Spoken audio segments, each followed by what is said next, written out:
Hello guys, welcome back again to my channel. Bersama saya Hansen di sini dan seperti biasanya setiap harinya saya akan buatkan video seputar cryptocurrency. Apa kabar kalian hari ini semuanya? Semoga dalam keadaan yang baik-baik saja. Teman-teman, pada akhirnya kita melihat Bitcoin mendapatkan relief rally sesuai dengan yang sudah kita bahas selama beberapa hari terakhir.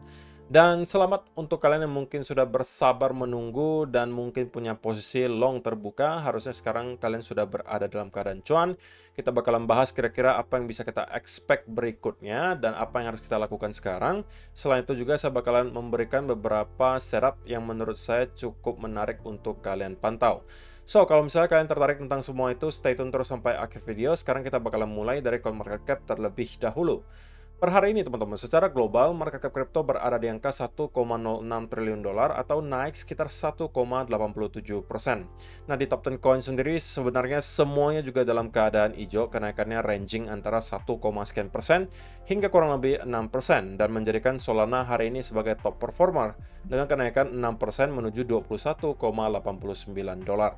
So, itu adalah outlook sementara dari beberapa top coin yang ada. Sekarang kita langsung aja masuk ke beberapa data dan berita terbaru hari ini.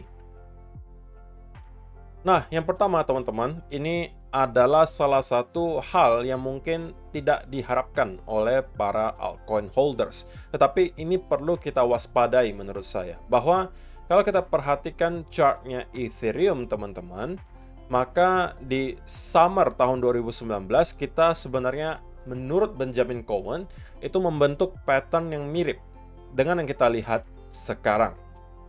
Artinya kita ada membentuk dua trend line yang kemudian di breakdown sebelum pada akhirnya Ethereum itu mampu mencapai bottom dan kemudian start untuk mendapatkan bull marketnya. Nah, teman-teman, kalau misalnya kita perhatikan memang ada kemiripan di sini. Dan chart yang Ethereum versus Bitcoin pun menunjukkan hal yang sama. Artinya, yang perlu kita waspadai adalah jika misalnya trendline ini ditembus oleh Ethereum, maka ada potensi altcoin itu mendapatkan fase kapitulasi akhir. Mungkin selain Ethereum, kita bakalan melihat banyak sekali altcoin yang drop luar biasa dalam apabila memang Ethereum mendapatkan drop mungkin sekitaran 30-40%. Ya, walaupun teman-teman ini hanya sekedar analisa, tidak ada garansi bahwa hal ini akan terjadi, tetapi ini sekali lagi adalah reminder untuk kalian-kalian yang mungkin sudah terlalu overcommit. Artinya, portofolio kalian itu tidak lagi ada cadangan cash. Itu yang saya tentang, teman-teman. Kita tahu memang ada chance bahwa kita sekarang sudah ketemu dengan bottom bear market, tetapi kita juga tidak boleh menutup mata akan ada senario di mana ada probabilitas terjadinya senario satunya juga, yaitu adalah kita membuat fase kapitulasi akhir seperti yang masih dipercayai oleh sebagian besar bear sekarang, di mana mereka percaya Bitcoin bakal drop ke 12.000 atau 10.000. Jika itu terjadi, gitu ya, jika itu terjadi, maka altcoin kemungkinan juga akan melakukan hal yang sama dengan membuat low baru, dan persentasenya, secara persentase penurunannya altcoin pasti akan jauh lebih parah daripada Bitcoin. Kalau Bitcoin katakanlah ke angka sekitaran 12.000, yang artinya kurang lebih 50% dari sini, maka altcoin masih bisa aja drop 80 atau 85%, teman-teman. Jadi, itu adalah tentunya diskon yang sangat besar, yang tentunya akan sangat sayang untuk teman-teman lewatkan. Sehingga sekali lagi, walaupun saya pribadi, teman-teman, merasa bahwa kita sudah berada di bottom bear market dan sekarang kita berada di fase awal sebuah bull market, tapi bukan berarti kita harus terlalu overconfidence dan kemudian all in semua portofolio kita ke cryptocurrency. Harus sisakan spare cash minimal 15-20% teman-teman dalam bentuk cash, supaya ketika sesuatu yang kita tidak harapkan terjadi, seperti mungkin contohnya seperti ini, kita melihat Ethereum drop dan membuat fase kapitulasi, kalian punya cadangan cash untuk dapat menyerok dengan harga yang lebih murah. Apakah akan terulang? Who knows, tapi ini kita harus tentunya waspadai. Kemudian teman-teman, saya pengen memberikan beberapa setup altcoin yang mungkin bisa kalian jadikan sebagai watchlist. Salah satunya adalah Quant, teman-teman. Nah, kenapa di Quant? Karena pertama, Quant membentuk yang namanya potentially inverse head and shoulder di sini, teman-teman. Oke, dan kalau kalian perhatikan, kita membuat ada wick yang cukup panjang ke bawah, yang berarti likuidasi sudah berhasil dijemput di sekitaran area di sini. Stop loss orang-orang yang long di sekitaran area di sini kemungkinan sudah berhasil dijemput. Dan untuk sekarang saya rasa kita bisa berpotensi melihat Kuan itu mendapatkan rally minimal kembali ke sekitaran range 103, teman-teman. Jadi itu adalah pergerakan kurang lebih 3% yang menurut saya ya cukup baik lah untuk dapat dimanfaatkan. Nah, bagaimana cara kalian mendapatkan setup itu masing-masing bisa aja berbeda. Ada yang tipikalnya agresif, mungkin langsung masuk. Ada yang tipikalnya lebih konservatif, mungkin menunggu ketika dia break dari area sekitaran 101 di sini. Kemudian consolidate, membentuk bullish continuation pattern. Ini adalah chance bagi kalian juga mungkin untuk masuk. Tapi saya untuk kali ini tipikalnya sedikit ke high risk. Dan tidak hanya di Kuan, teman-teman. Tapi kalau kita lihat di ICP juga, menurut saya ada chance bahwa kita akan mendapatkan semacam pattern double bottom. Oke. Ini adalah bottom pertamanya, ini bottom keduanya. Ini potensi double bottom, neckline-nya adalah di sekitaran area di sini. Nah, untuk play it safe, teman-teman, maka kalau misalnya teman-teman mau yang konservatif, tunggulah dia closing daily candle di atas area 3,62 di sini, teman-teman. Kalau kita closing daily candle di atas area tersebut, bagi saya harusnya double bottomnya itu bisa kita kategorikan sebagai valid, dan teman-teman tinggal zoom in ke time frame yang lebih kecil untuk mencari semacam bullish continuation pattern, apapun itu, mungkin bentuknya bisa semacam ascending triangle katakanlah, atau bentuknya bisa semacam bull flag. Ini mungkin bisa dimanfaatkan juga untuk ICP. Nah, kalau saya lebih memilih untuk memanfaatkan setup-setup ini di Fairdesk, teman-teman, terutama karena di sini mereka menyediakan leverage hingga 125 kali lipat, sehingga ketika saya mau trade untuk high risk pun saya disediakan fiturnya di sini, dan kalian tidak perlu KYC untuk memanfaatkan semua fitur yang ada di Fairdesk, tidak perlu VPN. Itu ada beberapa kelebihan yang ditawarkan oleh Fairdesk. Selain itu juga, ketika kalian mendaftar dengan link yang ada di kolom description box di bawah, kalian juga otomatis akan mendapatkan discount trading fee, kemudian ada rebates juga yang bisa kalian manfaatkan. Juga ada bonus deposit sebesar kurang lebih $100.000 yang bisa kalian dapatkan ketika kalian mendaftar dengan link yang sudah saya sediakan di kolom description box di bawah. Dan untuk pemenang giveaway terakhir dari Fairdesk, kalian boleh cek walletnya, itu harusnya sudah masuk ya. Jadi, ke depan kemungkinan saya juga kembali akan melakukan giveaway untuk orang-orang yang eligible atau memenuhi syarat. Memenuhi syaratnya caranya sangat simpel, teman-teman. Kalian wajib mendaftar dengan link saya, sudah deposit dan trading. Kalau kalian aktif melakukan hal tersebut, kalian akan menjadi kandidat untuk pemenang giveaway berikutnya. So, kalau misalnya kalian tertarik untuk mencoba trading Fairdesk, link pendaftarannya sudah saya sediakan di kolom description box di bawah. Nah, sekarang kita masuk ke chartnya Bitcoin, teman-teman. Dan saya pengen mulai langsung aja dari 1 hour chart. So, in the end, teman-teman, kita melihat Bitcoin akhirnya memenuhi target pertama kita, yaitu adalah di area, pakai ini saja, teman-teman. Oke.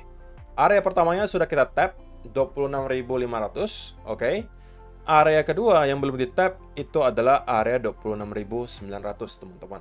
Yang bagi saya untuk sementara masih terlihat cukup tinggi probability-nya untuk dapat disentuh. Oke. So, untuk teman-teman yang mungkin sudah mempunyai posisi long dari sekitaran area di sini, saran saya jangan mengambil resiko terlalu besar. Artinya apa? Kalau misalnya kalian masih mempunyai posisi yang terbuka, stop loss-nya sudah harus digeser ke entry. Sehingga ini akan menjadi risk-free trade. Teman-teman, kita mempunyai chance untuk kembali tap ke sekitaran area 26.900 di sini. Atau bahkan jackpotnya adalah kita membuat reversal pattern berupa V-shape recovery. Oke, dan tentunya kalian akan menghasilkan trade dengan risk to reward ratio yang sangat besar. Tentunya tidak semua orang mau menargetkan sampai ke sana. Mungkin menurut sebagian orang itu terlalu greedy. Ya, terserah kalian gitu. Tetapi kita punya chance untuk mendapatkan hal ini. Walaupun sekarang masih cukup jauh untuk dikatakan kita akan nyampe ke area tersebut, karena kita masih perlu melalui banyak sekali area resistance, tetapi ada chance, teman-teman. Walaupun untuk sekarang saya belum melihat chance-nya cukup besar ya. Karena yang sekarang kita lihat kan masih semacam pullback setelah ada sell off yang sangat deras di sini.